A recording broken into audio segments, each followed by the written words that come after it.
ഈ ഖബറടക്കമൊക്കെ കഴിഞ്ഞു. ഇന്നിപ്പോൾ പല യോഗങ്ങളൊക്കെ ചേരുന്നുണ്ട്. അവിടെയുള്ള പ്രദേശവാസികൾ ആവർത്തിച്ച് പറയുന്ന പരാതിയാണ് ഇതൊരു സ്ഥിരം അപകട മേഖലയാണ് എന്നുള്ളത്. എങ്ങനെയാണ് സ്ഥിരം അപകട മേഖലകൾ ഉണ്ടാവുക എന്നുള്ളത് ഒരു വലിയ പ്രശ്നമാണ്. കേന്ദ്ര ഹൈവേ മന്ത്രി നിതിൻ ഗഡ്കരി പറയുന്നത് ഈ രാജ്യത്ത് ഓരോ വർഷവും 1.25 ലക്ഷം അപകടങ്ങൾ ഉണ്ടാകുന്നു എന്നാണ്. 1.25 ലക്ഷം അപകടങ്ങൾ, അപകടങ്ങളല്ല അപകട മരണങ്ങൾ.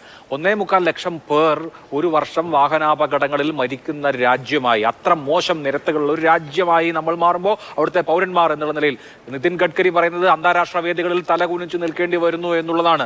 അങ്ങനെ കേന്ദ്ര ഗതാഗത മന്ത്രിക്ക്, കേന്ദ്ര ഉപരിതല ഗതാഗത മന്ത്രിക്ക് ലോകവേദികളിൽ തലകുനിച്ച് നിൽക്കണമെങ്കിൽ അതിനുള്ള സാഹചര്യമുണ്ട്. കേരളത്തിലെ പൊതുമരാമത്ത് റോഡുകളെ സംബന്ധിച്ച് മുഹമ്മദ് റിയാസിന് തലകുനിച്ച് നിൽക്കാം. ഇവിടുത്തെ തദ്ദേശ സ്ഥാപനങ്ങളുടെ അധ്യക്ഷന്മാർക്ക്, കോർപ്പറേഷനുകളിലെയും പഞ്ചായത്തുകളിലെയും മുനിസിപ്പാലിറ്റികളിലെയും മോശം റോഡുകളെ ആലോചിച്ച് തലകുനിച്ച് നിൽക്കാം. പക്ഷേ അവിടങ്ങളിലൊക്കെ നഷ്ടമാവുന്നത് ജനങ്ങളുടെ ജീവനാണ്. ഇവിടെ ഈ പനയമ്പാടത്തെ കുറിച്ച് നോക്കൂ. പനയമ്പാടത്തെ അപകട വളവ് സ്ഥിരം മരണക്കെണിയാണെന്നാണ് നാട്ടുകാർ പറയുന്നത്. എത്ര പരാതി പറഞ്ഞിട്ടും പരിഹാരം ഉണ്ടാകുന്നില്ല എന്ന് അരുൺ അമൃതനാഥ് നേരത്തെ നാട്ടുകാരോട് സംസാരിച്ചപ്പോൾ അവർ പറയുന്നു.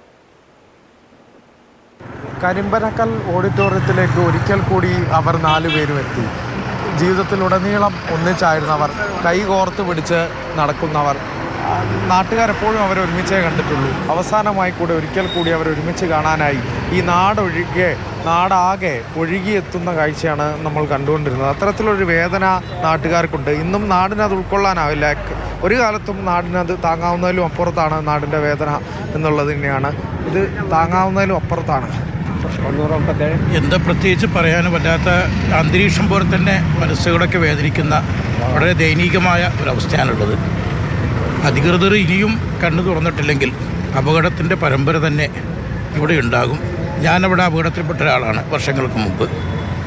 അതുപോലെ അവിടെ ആ റോഡിലൂടെ വാഹനം ഓടിക്കുമ്പോൾ പലപ്പോഴും അത് നമുക്ക് ഫീൽ ചെയ്യാറുണ്ട്. നമ്മുടെ എല്ലാ ജനപ്രതിനിധികളും ഇത് എല്ലാ ഭാഗത്തും, സംസ്ഥാനത്തും കേന്ദ്രത്തിലുമൊക്കെ അവതരിപ്പിച്ചതാണെങ്കിലും നാഷണൽ അതോറിറ്റി, റോഡ് അതോറിറ്റി ഇതിന് വേണ്ടുന്ന ഒരു പരിഗണന കൊടുക്കാത്തത് കൊണ്ടാണ് ഇത്തരത്തിലുള്ള ദുരന്തങ്ങൾ ആവർത്തിക്കുന്നത്. ഇപ്പോൾ തുടങ്ങിയല്ല, 10-20 കൊല്ലം മുമ്പ് തന്നെ ഇവിടെ കൂടുതൽ അപകടം നടക്കുന്നുണ്ട്. അത് എല്ലാ പാർലമെൻറ്റിലടക്കം MP പറഞ്ഞതാണ്. എന്നിട്ട് കേന്ദ്ര സർക്കാർ അടക്കം യാതൊരു നടപടി ഇതിൽ എടുക്കുന്നില്ല. അത് കേരള സർക്കാരും കേന്ദ്ര സർക്കാരും ഒരേ ലെവലിലാണ് ഇപ്പോൾ നിൽക്കുന്നത്. അത് കുഞ്ഞുങ്ങളെ നഷ്ടമാകുക എന്നുള്ളൊരു വേദന, അത് നാടിൻ്റെ ഒന്നാകെ വേദനയാണ്. അതിൻ്റെ ആഘാതത്തിൽ നിന്ന് പെട്ടെന്നൊന്നും മുക്തി നേടുന്നുവെന്നും തോന്നുന്നില്ല. ഇത് ഈ ഒരു കുടുംബങ്ങളിലെ മാത്രം അല്ലെങ്കിൽ ഒരു നാടിനെ മാത്രം ബാധിക്കുന്ന ഒരു പ്രയാസമോ ദുരന്തമല്ല. ഇത് ഈ നാടിൻ്റെ വലിയ ഒരു ദുരന്തമാണ്. ഇത് 40-ലധികം അപകടങ്ങൾ സംഭവിക്കുകയും അതിൽ 2 ഡസനിലധികം മരണങ്ങൾ സംഭവിക്കുകയും ചെയ്ത പ്രദേശമാണ് ഈ പ്രദേശം. റോഡിൻ്റെ അലൈൻമെൻറ്റ് അടിയന്തരമായി മാറ്റാതെ ഈ അപകടങ്ങൾക്ക്, ഈ വാഹനങ്ങൾ ചെറിയ ചാറ്റൽ മഴ പെയ്താൽ പോലും സ്കിഡാവുന്ന ഈ രീതിക്ക് മാറ്റം വരുത്താൻ കഴിയും. പണിയുന്ന സമയത്ത് തന്നെ ഇതിൻ്റെ വളവും തരും എടുക്കാത്തൊരു പ്രശ്നമുണ്ട്. നമ്മളൊക്കെ കൂടെ വണ്ടി ഓടിക്കുന്ന ആളല്ലേ. വളവും തരും മഴ പെയ്ത് കഴിഞ്ഞാൽ ഭയങ്കര വഴുക്കലാണ്. അതാണ് പ്രശ്നം.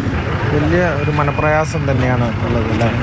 ഈ നാടിനെ നടുക്കിയ ഒരു സംഭവമാണ്. എല്ലാവരും എന്നും കാണുന്ന ആൾക്കാരാണ്, അടുത്തടുത്ത വീട്ടുകാരാണ്. എല്ലാവർക്കും വേദന ഉണ്ടാക്കിയ ഒരു അവസ്ഥയാണ് ഇപ്പോൾ ഉണ്ടായത്. നാടിന് മൊത്തം ഒരു ദുഃഖമായി. പക്ഷേ ഈ ഏരിയയിൽ എപ്പോഴും ഈ അപകടം ഉണ്ടാകുന്ന ഒരു സ്ഥലമാണ്. 100ന്റെ മുകളിൽ അപകടം ഉണ്ടായി ഇവിടെ. ഈ റോഡിൻ്റെ പണിയുടെ അനാസ്ഥയാണത് സംഭവം. വിങ്ങി പൊട്ടുന്ന ഈ വേദനയിലും ഒരു നാടൊന്നാകെ ആവർത്തിക്കുകയാണ്. ഇനിയും ഇത്തരത്തിലൊരു അപകടം ഉണ്ടാകാതിരിക്കട്ടെ എന്നാണ് നാട്ടുകാർ പറയുന്നത്. അത് ഒരു രോഷമായി തന്നെ നമ്മൾ കാണുന്നുമുണ്ട്. പക്ഷേ ഈ നാടൊന്നാകെ ഈ കുട്ടികളെ യാത്രയയക്കാനെത്തിയ കാഴ്ച വേദനയോടെ കേരളം കാണുകയാണ്.